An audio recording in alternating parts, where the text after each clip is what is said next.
Hello and welcome to another episode 18, in fact, of the Tech That Doesn't Byte Cast. All right, my name is Jeff Rudin, and with me, as always, my good friend and colleague, Simon C.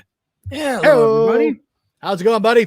I'm doing good. How are you? Rock on, brother, rock on. No, I'm doing all right, doing okay, getting work done, getting things done, and I just not making a lot of time for myself, but that's okay. That's all right. Well, maybe not that. So the weekdays, that's all right. So yeah, it is the weekday, so I probably should be working anyway. So that's important too. Yes, it is. Indeed, it is. Good deal, sir.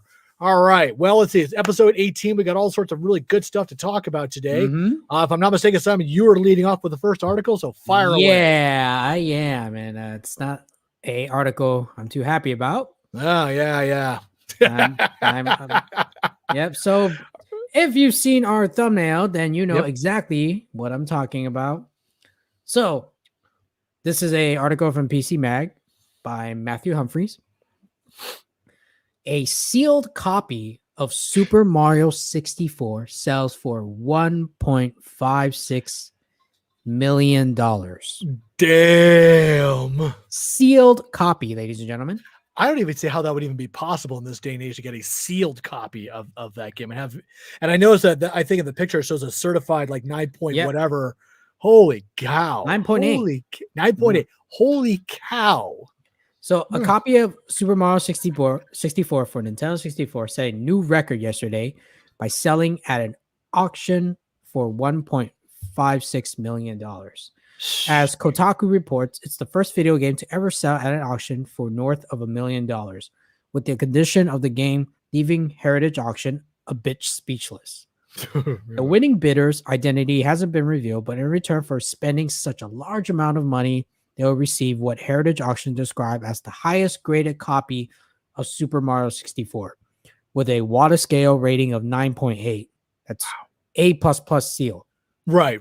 Basically, if 10 were the highest you can get, you're for right. For comparison, there. A 9.4, A+, just one plus, sealed copy of Super Mario 64 listed back in January received the highest bid of just $38,400. Seriously? Yeah, that's a big difference. That's a massive difference. Yeah. It's turning out to be a good month for selling sealed copies of old Nintendo games. Last week also saw the sale of a 1987 unopened copy of The Legend of Zelda for the Nintendo, the original NES, which went for $870,000. Damn. Back in April, $660,000 was spent on acquiring Super Mario Brothers on the Nintendo system, which was also unopened. With video games today increasing behind being distributed digitally, it seems unlikely we'll see the same level of interest when titles release on the PS5, Xbox Series X, and Switch 30 years from now. However, the price of mint condition unopened games from the 1980s and 1990s will surely continue to rise with their age. Wow. That's because video games in the 80s kicked butt and took names. That's why they always rocked. Yeah, they're after that, it all went downhill. I agree. So, God, just it sucks. I mean, those games I played and my dumb youth have to open it. If I knew, okay, like you and I were talking about before the show started. Having you like go back in the past, no, you little dork, don't open that. It's gonna be worth something someday. You know, your little self would have said, "No, man, screw you. I'm gonna open this and play the game. I want to play Mario." Boom, and you guys would have gotten into a big fight. Yeah, which would have been funny to watch, I'm sure. But it'll be funny, and I'll realize how dumb I was back then. Like, what are you doing? No, it's not dumb. You're a kid. You wanted to play. Yeah, it's disappointing to see that the game that you played when you were a kid, you could have had it as a sealed copy. Sure. You know, I still have that game in my closet. Wow, those games they just listed, I think maybe except Zelda, but the two Marios, I still have it. They're just not sealed. Wow. You're gonna take them out and play them later on, aren't you? No, I'm not gonna play it. Well, if I play it, I'm gonna feel sad. It's like I'll be like, what could have been, man? What could have been? Oh, that's too funny. That is too funny. Like, what could have been, man? It's like, I think for me, as long as I'm pretty sure not, physical media is gonna go away soon. But hey, everyone, especially if you're around my age, you're millennials. Whenever Nintendo released their next console and there's a Mario game, that's still in physical copy, buy 2 copies. Right. One you can play with, one you keep in storage for years to come. Okay. It might not, maybe 20 years down the line, the gaming world will be different and those could be rare. I think I'm going to do that. Yeah, no, it's not a bad idea. Whatever the next Nintendo console is. It's like, here's a sealed copy of Mario or Zelda. Those are like the 2 popular IPs in Nintendo world. Right. Buy them sealed, put it in storage. Don't open it. Right. Show it to your grandkids. This is your inheritance. Oh boy. And they tear it apart. No. You're darn. God, a grateful little snotch. I'm going to write you out of my will.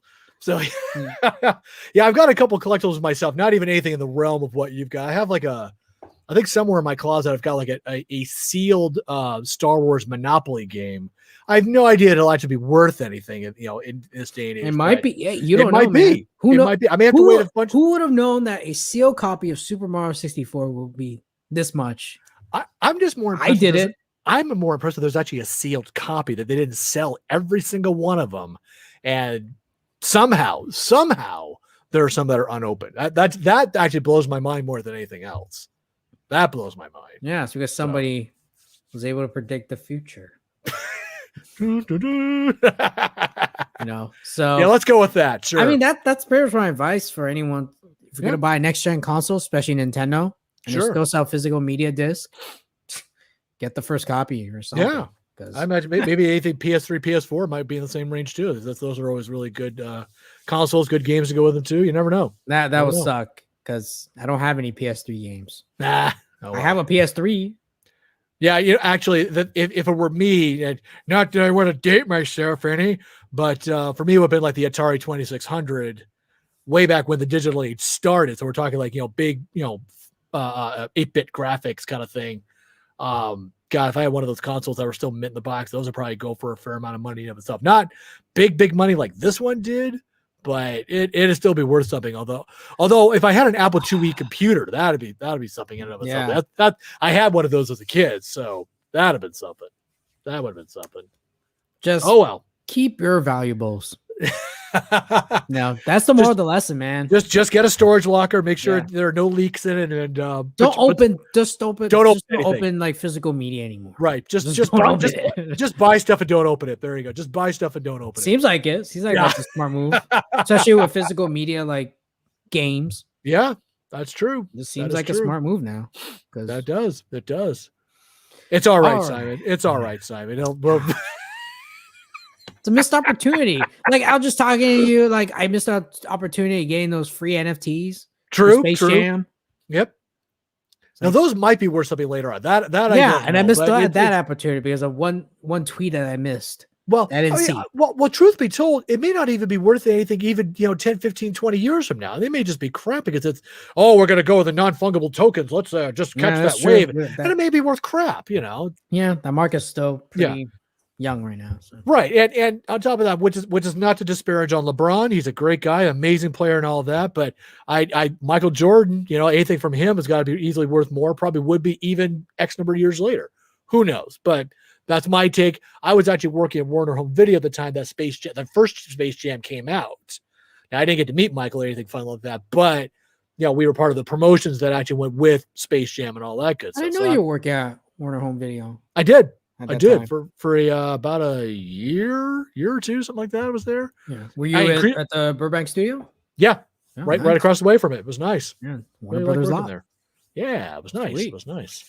Yeah. All right. Let's move on to our next story because this one's really depressing already. So we're gonna move it away now from someone getting rich to regular consumers spending regular more consumer money. Stuff. All right. Now, for those of you who are watching our live cast here, you'll note that I'm wearing a shirt that says "I love spyware." I've had this shirt forever. It's from jinx.com. They sell all sorts of fun stuff. I know. Website. I know, right? They're still around. They're still around, but they sell these kind of funny computer related shirts. They've gotten more into games and TV shows and that sort of thing. That tends to be more of the thing now. They don't sell goofy stuff like what I'm wearing, but I saw this. I'm like, I gotta wear this. I gotta buy this shirt. I thought it was funny. Okay, so let's talk about Audacity now. Oh, we're gonna talk about Audacity. Oh, okay. All right. Audacity. Now, Audacity, Well, let me as switch over to Audacity. that would be Go on. important. Audacity, as for those of you who know, is an audio editing and recording software that has a tally of over 100 million users worldwide. Because it's a free software. Right. It's free and it's open source as well. Now, Audacity, or at least the group that owns them, have denied accusations of it being a possible spyware when it updated its privacy policy at the end of June 2021. Yeah. Well, a little backstory, we did cover this, a couple episodes ago on our one of our bytecasts, is that Audacity is an open source software, but it was acquired by some group called Muse or something. Muse Group, right? I was going to touch on that a little bit. I'll touch on that in a moment there. All right, but the updated privacy policy, per this BBC News article, says that data gathered by Audacity can be shared with its Russia-based infrastructure company WSM, as well as any regional law enforcement agency. It was also coupled with them saying that the only data that it exchanges with its users are software updates and error reports. Now, I don't really wholly believe that it's any more than I did with Microsoft, where they're saying, "Oh, just send an error report; it'll totally help us." Yeah, sure it will, buddy. It never helps. Right? Should I send an error report or not send one, or does it really matter? Okay, so needless to say, users were pretty unhappy about the updated privacy policy, which has caused some to uninstall the software or even revert back to a previous or to an older version of it. Now, the website Fosspot, which is an independent online publishing website that goes on about open source software like Audacity, reacted with an article headline that read as, "Audacity is now a possible spyware. Remove it ASAP." The related article to that was quoted as saying, quote, "One would not expect an offline desktop application to be collecting such data, phoning home, and then handing that data to governments around the world whenever they see fit," end quote. A little harsh there, I would say, but that might well just be really accurate too.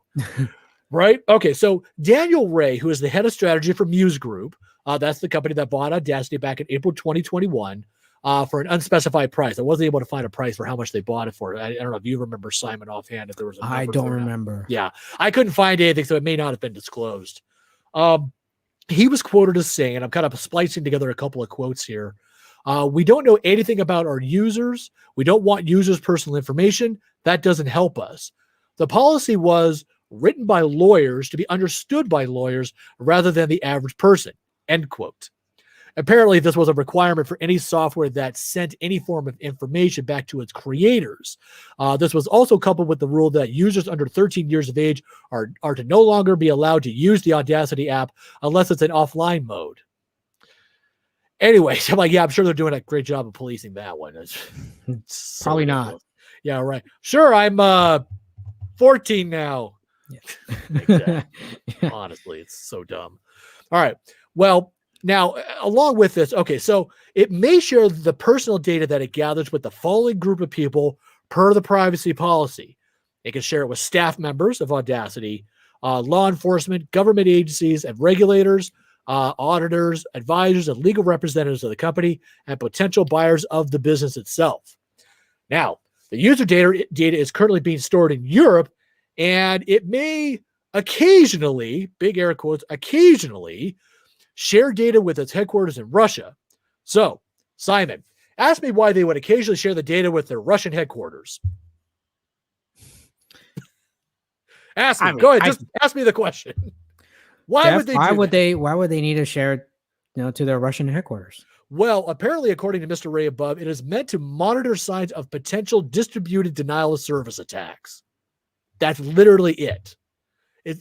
Which the wild irony, if you will, given like all the ransomware stuff that's been going on in the past year or so, and obviously attacks from Russia, and you've got this stuff. Oh, we want to make sure we get stop denial of service attacks from, wherever it might be happening, like from Russia. I'm like, really? Just, oh my God. Yeah. So there you have it, ladies and gentlemen, the updated privacy spyware of Audacity. Yeah. And it makes me so glad I stick with Goldwave. No, I mean they're good software. Just Yeah. before they got acquired, but Yeah. No, no. I know. I read that group is trying to, since it's open source, trying to fork a Right. different You and version I called talked about that. it's called Tenacity. So I mean, That was a good one. I like that. Yeah. such disappointment. Uh, Such I, disappointment to read. yeah, I would imagine it's a good software. I kind of stayed away from it because I didn't feel like relearning a new audio software to kind of keep up, if you I guess your will. laziness paid off. You see, you see how I am, boy. Let me tell you. Yeah. So I was kind of surprised by it, and I feel bad for like a lot of my fellow voice actors and you as well too. That actually have Audacity and utilize it quite a bit. I would imagine, and I know like Audacity is like kind of like the software to use, and now all this data is going back. The data is going back to the Russians. We use it. No, we protect you from denial of service attacks. Don't worry about it. We've got you covered, comrade. Worry not. I don't know. It's kind of nuts, kind of insane. I don't even know what to say about it beyond that. So yeah, I mean, look at this group right here. I think this is from let's take a look. If you're listening to audio, this is a GitHub page. right on. It's Audacium. Audacium. Yeah, it's basically the goal of Audacium is trying to achieve are pretty simple: restoring Audacity to what it was before, with no crash reporting or very simple update checking. Okay. So this is basically another fork. Nice. And there are 143 contributors to this. Nice. That should definitely accomplish something. I think that'd be great. Yeah. So yeah, we just gotta wait for installers, everything, right, to be able to fork it. Because I mean, if you guys are still using Audacity, download an older version of it. Yeah, if you can find an older version, or if you're able to retro install, which sometimes you can, depending on how it's set up. I'm pretty sure. I mean, I have it on my computer, but I haven't updated it in a while. So don't do it. Yeah, don't do it unless you like spyware. I mean, I love spyware. Yeah, what version Audacity is right now? Let me take a look. All right, just make sure that when it prompts you, would you like to update? Just say no. Don't do it. Don't kill yourself. 302. Okay. Yeah. I don't think I have 302. I think I have like 3 or something like that. So okay, well, there you go. I have to check. So I might be wrong though. I don't know. So I might be wrong. So oh man. So yeah, that's Audacity for you. So install at your own risk. Sad. To see something that was so useful for everybody. Well, acquired by some company and then just ruins it for everyone. Well, that's just now hold on. I mean, if the software still works really well, I mean, from what I kind of read about it seemed that once they did acquire it, they modernized it. That was actually part of it, that they actually modernized it. They didn't try to monetize it, they modernized it. So it didn't look like a Windows 95 interface anymore, or at least that was part, some of the comments I had read about it. But I don't know. I don't know. Still looks like the same to me. So well, you haven't updated it lately, so that might be why. Yeah, probably won't. But there, and now you won't. So, but the thing is, the software may still be really fantastic. It may be great to use, and everybody may love it to death. Unfortunately, it just takes your data, and it kind of takes. It's kind of like how Google does it with not so much as a personal identifier, but they kind of broadly describe who you are, your user stuff, and they send it over to Europe and or Russia. So, if you're okay with that, hey, you got nothing to worry about. Keep using the software. I mean, I would imagine the software in and of itself is still really good, and it's an excellent piece of software. I like I said, I haven't used it, so I couldn't say anything. But I'd imagine any current Audacity user that's kept up on the updates, they may be like, oh yeah, no, it works great, I love it. It's a little Russian here and there, but honestly, the code works. The code works better than it ever has. I mean, I can see people start using other software like Adobe Audition. Sure, I think most people are going to use that. Yeah, or Twisted Wave or Gold Wave. Mm-hmm. So yeah. We'll see. I mean, with 100 million users, I seriously doubt if there is a drop in their user base. I doubt it would be that significant an impact. I don't think it'll. If someone's able to fork it, then if they can fork it, they can switch over, move all the user data, or just users itself. Maybe, who knows? But I mean, but it also depends on how important privacy and all that stuff is to them. Your average person will be like, oh, I just need to record my podcast and, go from there and not really care one way or another that their data is getting sent across the ocean. But a lot of people, like you and I, for sure, I know I would care. Yeah, screw that noise. I don't want that going. I don't want that happening. Yeah, same here. Yep. So we'll keep you updated. Yep. If we find out more, for sure. Absolutely. All Audacity. right. What do we got next here, Simon? So who wants some very expensive unlimited data plan? I know I do. I know I don't. I know I don't. So AT&T, there's an article from PC Mag. AT&T follows T-Mobile down the truly unlimited plan path. How unlimited is it, Simon? Yeah. The days of deprioritization are coming to an end, at least for the top of the line service plans. There's always a caveat to it, right? It's coming to an end, only on these plans. Right, exactly. God. So AT&T bumped up the value of its most expensive unlimited data plan by making it its unlimited elite plan truly unlimited. I'm going to say the word unlimited a lot. So following T-Mobile's move with its truly unlimited Magenta Max plan. Jesus, these names are horrible. It sounds like they're trying to go like down the Apple path. It sounds as cool as that does, but it's not going to fly. Yeah, it's not going to fly. No. On other plans, unlimited data generally has a catch. Beyond a certain threshold, it's deprioritized, meaning it slows down when a tower gets crowded. That's not a true throttle because if the tower isn't crowded, your data will be just fine, but it can still reduce your service quality. Unlimited Elite at $85 for the first line. So single folks out there, you're going to get screwed on this. So is the top level of AT&T's 3 unlimited plans. Why you need 3? It's ridiculous. I don't know. I don't really care. But it previously had 100 gigabyte of priority data, and the number of people who can use more than 100 gigabyte without hotspot mode is pretty slim. Sasha Segan wrote this article, thinks that you could do it with if you're primarily using your phone as a Roku and wirelessly casting your free HBO Max to your TV all the time. But that's really an edge case scenario. So basically, you're using your hotspot to stream. Yeah. Basically. But geez, that's like abuse right there. Yeah, no kidding, right? God. Along with the truly unlimited data, Unlimited Elite has stopped throttling video resolution and has a 40 gigabyte hotspot allowance up from 30 gigabyte. So as with all major carriers, unlimited plans, AT&T plans get cheaper per line as you add more lines. Yes, cheaper. Yeah. Well, you get a bunch of friends and whatnot. Oh no, we're all family, really, and boom, you get a nice little discount on your plan. But then you rely on them to actually pay for their share. There is that problem. Yeah. That's why your friends can't be deadbeats. Yeah. So this $85 plan for the first line becomes $50 per line. If you have 4 lines, for example. Jeez, that's still a lot. That is a lot of money. Yeah. It's like we said, a strong T-Mobile is great for customers. Now, when will Verizon, Comcast, Charter decide to step up? T-Mobile's EVP for consumer markets, John Freyer, said in a statement. Say Freyer, I'll go with that. Verizon's plans currently have a 50 gigabyte deprioritization threshold, which is already a lot. The recent Ericsson Mobility Report says average usage in the U.S. is 11.1 gigabytes. So AT&T and T-Mobile are able to offer perceived customer benefits here without much actual change to their network usage. In his experience, truly unlimited does matter because to this day, no average user knows how much a gigabyte is. That's true.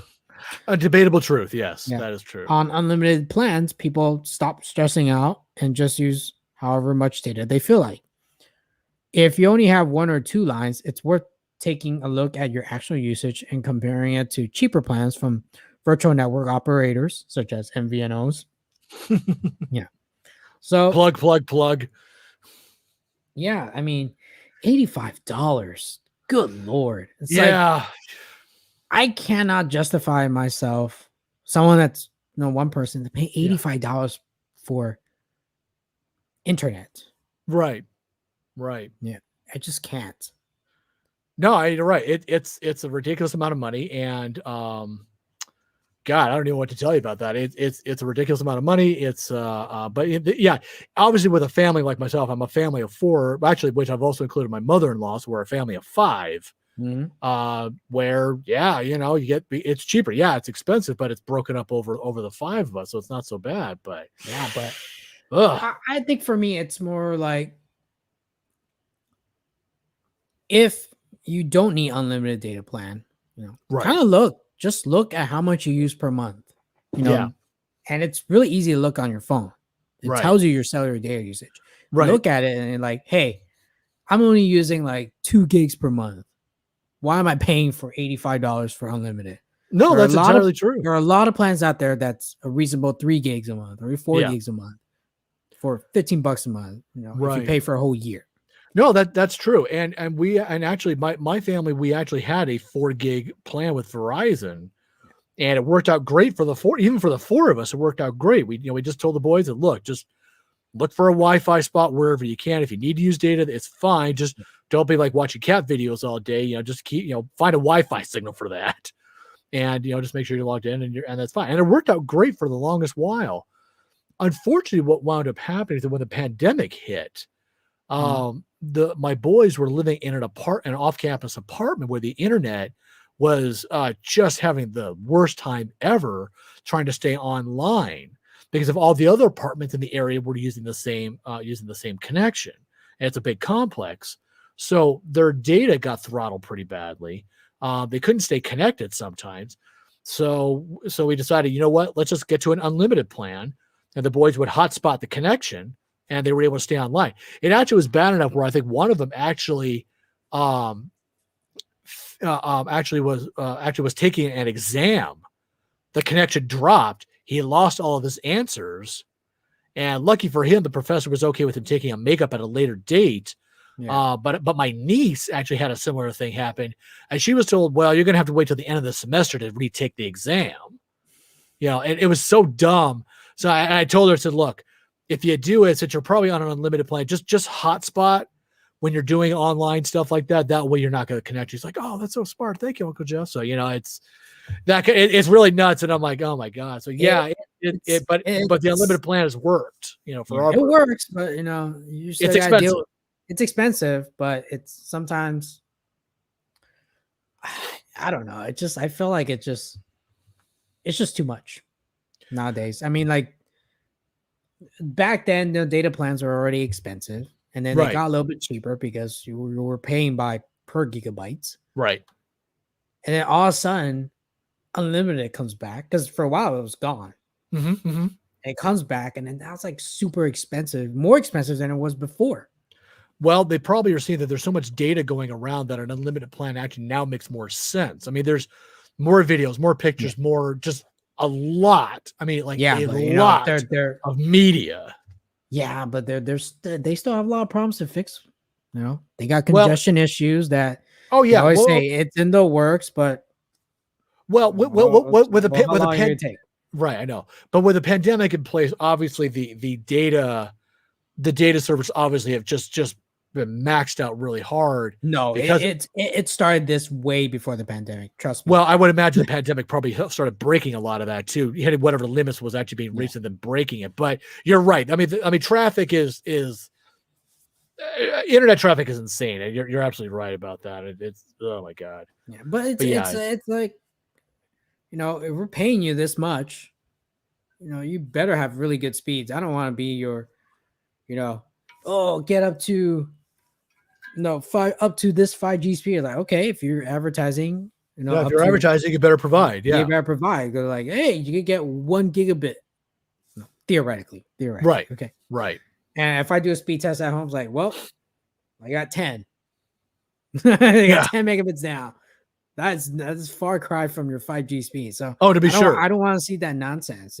Yeah. No, I agree. It's ridiculous. I agree. And it's. Well, let's hope the upgrades will to the 5G network and all that they've been doing and really touting and so forth. I don't know. I mean, like 5G is still in like a weak state right now. Oh yeah. in America. It's not that great. Well, people seem to think that it's going to wire through the vaccine and all that jazz, but we don't need to get into that part. No, I mean, like the problem with 5G is that the way they advertise it, Yeah. unfortunately, they're not really honest with what kind of 5G it is. Oh, really? Yeah. So it's just like the 5G they might advertise. If you see it on your map, it might be just a little bit faster than 4G LTE, just a little bit, not too long, not a lot. Sometimes if your LTE could be much faster, but what we want is like ultra wideband or millimeter wave. Right. The problem is they don't really advertise it because you can't get it anywhere. Those are not the long distance one. They're like shorter range. So like they're like in certain facilities. So for example, AT&T, I think they have that ultra wideband or whatever they call it. They call it 5G plus. Right. Okay. Some stupid marketing name or whatever. Of course, yeah. You know, those marketers. You look at the map and like it's only specific locations. So for one, here in LA, Dodger Stadium has it. Oh well, yeah. There's always a lot of people there, so that kind of makes sense. Yeah. That's about it. Close to us is Dodger Stadium to get that really good speed.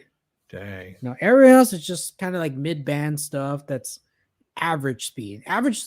Those are the speeds of what you should have got when you were on 4G LTE. Okay. Huh. So I feel like we're like one step behind. You know, it's like, okay, these are the speed I should be getting back in 2013 or 14 when LTE was launched. Right. You know? So it's like we're like, here's 5G, but our speeds are like a year behind.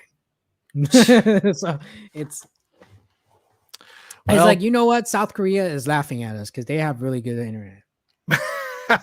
Well, I'd argue they don't have as many people either as we do, and that may be a part of it. I may be wrong. I actually don't know what the population of South Korea is, but they're probably looking at 6G already. Yeah, maybe. So it's like, you get what? It's like, yeah, don't laugh at our internet speed. Yeah, I know, right? Yeah, it's that. We're really sorry. Oh well. But yeah, I mean, no, I'm not gonna pay $85 per month. No, don't, man. It's not even including taxes and fees. Obviously. So it comes out to be close to $90. Yeah, I would say probably higher. I bet it's higher than that. Yeah, it depends where you live. So yeah. All right, Jeff. All right. Let's talk about Microsoft. Yes, Microsoft. Those freaking guys. Okay, so Microsoft is looking to acquire Risk IQ, which is a San Francisco-based cybersecurity company whose primary function is to help discover and assess threats across enterprise networks and supply chains. Sounds very official, doesn't it? So Eric Dewar, vice president of cloud security at Microsoft, blogged, quote, "With the acquisition of Risk IQ, we will continue our mission to help customers defend their growing digital estate against increasing cyber threats," end quote.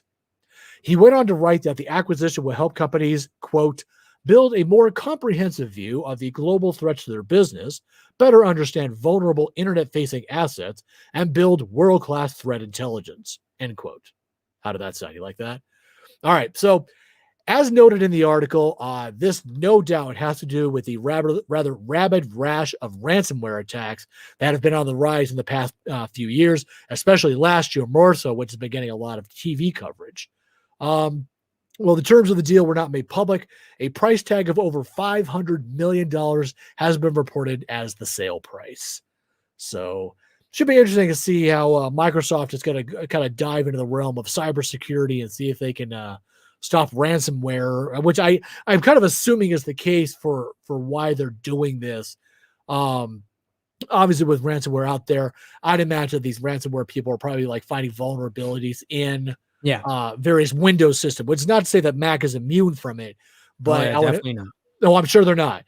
But usually you don't hear about Mac viruses as the saying used to go. I know it's just as bad as it is for Microsoft, but Microsoft tends to be more prevalent in a lot of offices and whatnot. So you're more likely going to find Microsoft-centered viruses and obviously ransomware in that case.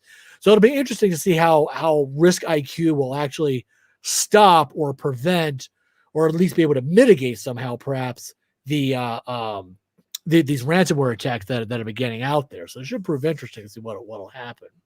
Yeah, we'll see. I mean, yeah. I don't know. It's Microsoft, so I don't have like a whole lot of faith in it. But buying a third party company that, in theory, knows their stuff, okay, we'll just have to see how it goes. Yeah, we shall see. Microsoft. We shall see. We're watching you, as we always have been. Yes, I guess. All right, whatever, man. Let's end our show with this last article about Amazon. All right. So apparently, according to this article, Amazon wants to watch you sleep.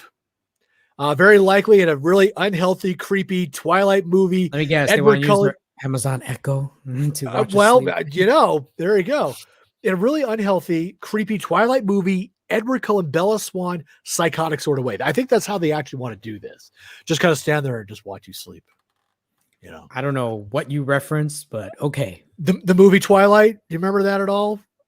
Probably yeah, for I the know, better. I never watched it. Well, good for you. I did. I even read the books. I admit it, and they were awful. I'm not even going to go into it. Were you forced to, or what happened? Well, I lost a bet. No, no. I was curious about it because there was a big hoopla about it. Could have been the next Harry Potter, and it shouldn't have been. And I'm just going to leave it at that. Even Stephen King, the king of horror, dissed the books. And when you're getting dissed on by the king, if you will, you know, you're just looking for trouble. Anyways, all right. So on July 9th, the FCC approved a waiver for Amazon to use some type of sleep tracking technology here, simply referred to as a radar sensor. It apparently will, quote, enable touchless control of device features and functions, end quote, and be able to capture, quote, motion in a three-dimensional space to enable contactless sleep tracing functionalities, end quote. In other words, radar stuff is going to basically watch you sleep. That's the short answer of what it's going to do. And I guess it's going to like scan you and all that. I mean, if you really kind of think about it, if it's going to watch you from a 3D standpoint, obviously it's like scanning you. Okay, not to sound really creepy about it, but it's going to scan your butt. So literally, it's going to scan your butt. Amazon envisions the radar feature to potentially, quote, provide significant benefits to consumers with mobility, speech, or tactile impairments, end quote. This is also in addition to sleep tracking and improving the user's awareness and management of sleep hygiene. I don't know what that last part means, but if it means like counting farts or something, you know, sleep hygiene. Sleep. I told my wife about that. She was like, that was pretty much her reaction. Was that? What does that mean? Sleep hygiene. I would imagine maybe an increase or reduction of Dutch ovens. I just don't know, Simon. I just don't know. Now, per the FCC waiver, Amazon devices that will be affected are to be the non-mobile and only operating when connected to a power source types, which would suggest, as you mentioned earlier, the new Echo or Echo Show. Now, curiously enough, Amazon didn't respond to any requests for comments, those creepy SOBs. So Amazon just threw something out there and says, yes, we're going to watch you sleep, and we don't want to talk about it with you, and left it at that. I don't know what to say. So no, Amazon, you're not gonna watch us sleep. Oh my God, us how God. we sleep. We don't need you in our bedroom, Amazon. I do not. You're already in some people's living room. So yeah, well, that's true. I've got an Echo device, or not Echo, but I have a Alexa device in my room. It's older for sure, so it doesn't have this radar technology. I have a Fire TV. Yeah, there you go. Yeah. There you go. See, there you go. It's probably watching me right now. So it could be because it's right in front of my face. You see a little Amazon guy, waving at like, you. Hey. Yeah, I honestly, I don't I just don't need some mega corporation watching my sexy wife sleep. That's my job. So, you know, I just yeah. It might just be advisable as a whole to not have surveillance type devices, you know, things that listen, things that watch in your bedroom. And I'm just going to leave it at that. Yeah. Probably not a good idea. So don't do that. Amazon. Don't do that. That's a bad idea. Don't do it. One more thing. Idea. I want to go back to that story about AT&T and their expensive unlimited plan. Right on. Ladies and gentlemen, if you are looking for a good deal, and if you're okay with switching to prepaid. Oh, you mean it's a tech deal we might like? Ooh, I'm gonna like this already. Tech deals you might like. It's a tech deal you might like. If you're looking for a more affordable unlimited plan, okay, if you are willing to switch to prepaid, okay, so right now the normal plan for unlimited AT&T prepaid is $75, but you save $25 off. You save $25 right now for their deal, and if you have auto pay enabled, it'll be just $50 a month before taxes and fees. Nice. Now I've seen this offer come and go once in a while. So right. So it's like a seasonal sale item, it sounds like. Yeah. So, this is the only one that has 5G enable in the prepaid plans. Right on, right on. So yeah, you might not have the unlimited elite where you could do whatever you want, stream as much as you like, but if you need to save money, you need unlimited. This is a good plan. And if you want to be on AT&T. Yeah, and that's what you really have to assess beyond anything else. What are your phone needs? Excuse me. I mean, do you need to just have it be a phone where you make phone calls? Do you need to watch cat videos 24/7? Do you just pop onto Facebook every so often, check things out, close it out? Do you text all the time? You really got to kind of just be honest with yourself about what your digital needs are, if you will. Yeah. And decide whether you need an unlimited plan if you really feel that you need one, or simply willing to spend the money for it.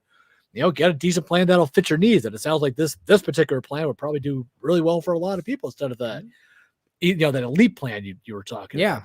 Good God. It's just that's like their premium plan for their postpaid customers. But for most people that are single, we don't do postpaid. We just prepaid. Yeah. It's just one person. I don't have a family. That you're aware of. Yeah. Well, even if I did, I'll still try to find ways to save money on. Well, no, you totally should. You absolutely should. But just, I would imagine that it could be a real pain in the ass for the average person. I mean, you probably do this, a fair number yourself, so you're used to it, switching providers that have better deals. Like if you went from T-Mobile to Verizon, or from Verizon to AT&T or whatever it might be, switching providers could be really problematic if you're chasing deals constantly. But for yourself, I mean, I know you're pretty familiar with it, so it's probably not that big a deal for you to do it. Your average, consumers could be like, I just want to stay with Verizon. It's a lot of work. I just want to stay with Verizon. Can you make it easy for me and not charge me an arm and a leg? And and that's really the long and short of what happens. So there you go. So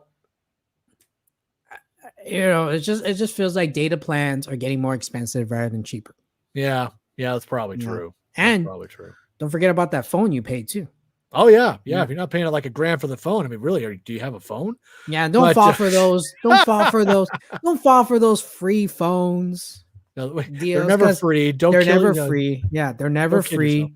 Because fine print's 24-month bill credit. But after you pay for this, when you're on this plan, well, you probably still have to pay sales tax on it anyways, right? So I mean, when you first buy it. Yeah. When you start to pay sales tax. And also most of them will be free phone when you add a line.